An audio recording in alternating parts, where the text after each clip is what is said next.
దట్టమైన అడవులు, వందల ఏళ్ల నాటి చెట్లు, ఎటు చూసినా పచ్చదనం. ప్రపంచంలోనే అత్యంత అందమైన, పర్యావరణ పరంగా అత్యంత సున్నితమైన ప్రాంతాల్లో అది ఒకటి. కానీ సరిగ్గా అదే ప్రాంతంలో ఇప్పుడు ఒక భారీ కాంక్రీట్ నగరం, ఇంటర్నేషనల్ ఎయిర్పోర్ట్, మిలిటరీ బేస్ నిర్మించబోతున్నారు. ఇది భారతదేశ చరిత్రలోనే అతిపెద్ద పర్యావరణ నేరం అని రాహుల్ గాంధీ ఆరోపించారు. మరి రాహుల్ గాంధీ చెప్పింది నిజమేనా? అసలు గ్రేట్ నికోబార్ దీవుల్లో ఏం జరుగుతోంది? లక్షల కోట్లు ఖర్చు పెట్టి ఇండియా అక్కడ ఏం సాధించాలనుకుంటోంది?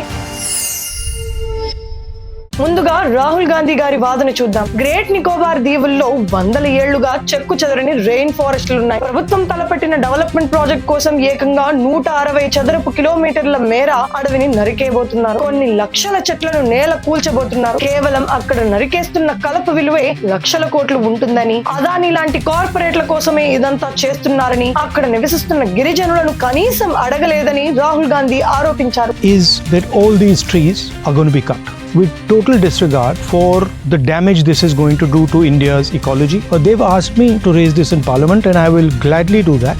But they are doing this in a hidden manner, surreptitiously, and this needs to be told to the whole nation, especially young people. ఒక్క విషయం మనం ఒప్పుకోవాలి. అభివృద్ధి పేరుతో ప్రకృతిని నాశనం చేస్తే ఆ ప్రకృతి తిరిగి మనపై పగ తీర్చుకుంటుంది. ఈ విషయంలో రాహుల్ గాంధీ గారు అలారం రేస్ చేయడం కరెక్టే. కానీ నాణానికి మరోవైపు ఒక కఠినమైన జియో పొలిటికల్ సత్యం ఉంది. ప్రపంచం అనేది కేవలం నలుపు తెలుపు రంగుల్లో ఉండదు కదా. ఇప్పుడు మ్యాప్ వైపు చూద్దాం. గత కొన్ని దశాబ్దాలుగా చైనా స్ట్రింగ్ ఆఫ్ పర్ల్స్ అనే వ్యూహంతో హిందూ మహాసముద్రంలో మనల్ని చుట్టుముడుతోంది. పాకిస్తాన్ లో గ్వాదర్ పోర్ట్, శ్రీలంకలో హంబన్ తోట, బంగ్లాదేశ్ లో చిట్టగాంగ్, మయన్మార్ లో పోర్టులను నిర్మిస్తూ మన చుట్టూ ఒక ఉచ్చు బిగిస్తోంది. కానీ ఈ ఉచ్చుకు ఒక చోట బలహీనమైన లింక్ ఉంది. ఆ లింకే గ్రేట్ నికోబార్. గ్రేట్ నికోబార్ ఎక్కడుందో తెలుసా? ఇండోనేషియాలోని ఏస్ ప్రావిన్స్ కు కేవలం 148 కిలోమీటర్ల దూరంలో ఉంది. ఇంకా ముఖ్యమైన విషయం ఏంటంటే ఇది మలాక్ జలసంధికి ముఖద్వారం దగ్గర ఉంది. అసలు ఈ మలాక్కా స్ట్రెయిట్ ఎందుకంత ఇంపార్టెంట్? ప్రపంచంలోని మొత్తం కంటైనర్ల వ్యాపారంలో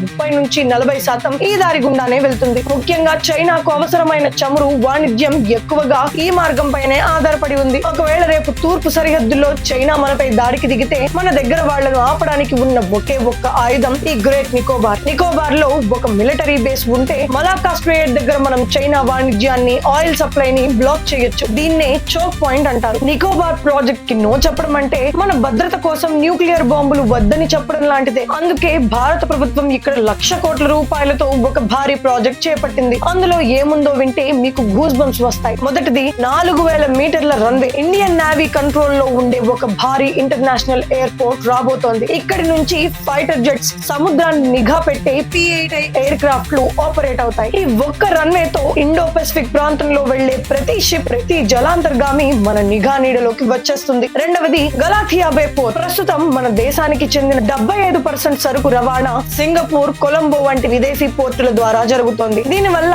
మనం ఏటా వేల కోట్లు నష్టపోతున్నాం. ఇప్పుడు నికోబార్ లోని గలాథియా బే పోర్ట్ లో నిర్మిస్తున్న ఈ అంతర్జాతీయ పోర్ట్ ఆ వాణిజ్యాన్ని, ఆ ఆర్థిక శక్తిని తిరిగి మన చేతుల్లోకి తెస్తుంది. ఈ ప్రదేశంలో ఆర్థిక భద్రతే జాతీయ భద్రత. ఇక మూడవది మెగా సిటీ. ఇది కేవలం ఒక మిలిటరీ బేస్ కాదు. 2050 నాటికి 6.5 లక్షల మంది ఇక్కడ నివసించేలా ఒక నగరాన్ని, దానికి అవసరమైన విద్యుత్ కోసం 450 మెగావాట్ల గ్యాస్ మరియు సోలార్ పవర్ ప్లాంట్ కూడా నిర్మిస్తున్నారు. దీని అర్థం ఏంటంటే ఇన్ని దశాబ్దాలుగా ఇండియా కేవలం దాడులను అడ్డుకునే స్థానంలోనే ఉంది. కానీ గ్రేట్ నికోబార్ ద్వారా తొలిసారిగా ఇండో పెసిఫిక్ రీజియన్ లో ఏం జరగాలో శాసించే పవర్ఫుల్ పొజిషన్ కి వెళ్లబోతోంది. ఇప్పుడు అసలు ప్రశ్నకు వద్దాం. డెవలప్మెంట్ కావాలా, ఎకాలజీ కావాలా? నిజానికి మనకు ఈ రెండూ కావాలి. పర్యావరణాన్ని పూర్తిగా నాశనం చేయకూడదు. అలాగని ప్రాజెక్ట్ ను ఆపేసి చైనాకి భయపడి బతకలేము. అందుకే ఇక్కడ స్మార్ట్ డెవలప్మెంట్ అవసరం. మన సైంటిస్టులు, పర్యావరణవేత్తలు కలిసి అడవికి తక్కువ నష్టం జరిగేలా ఈ ప్రాజెక్ట్ ను డిజైన్ చేయాలి. పర్యావరణం ముఖ్యమే, కానీ దేశ భద్రత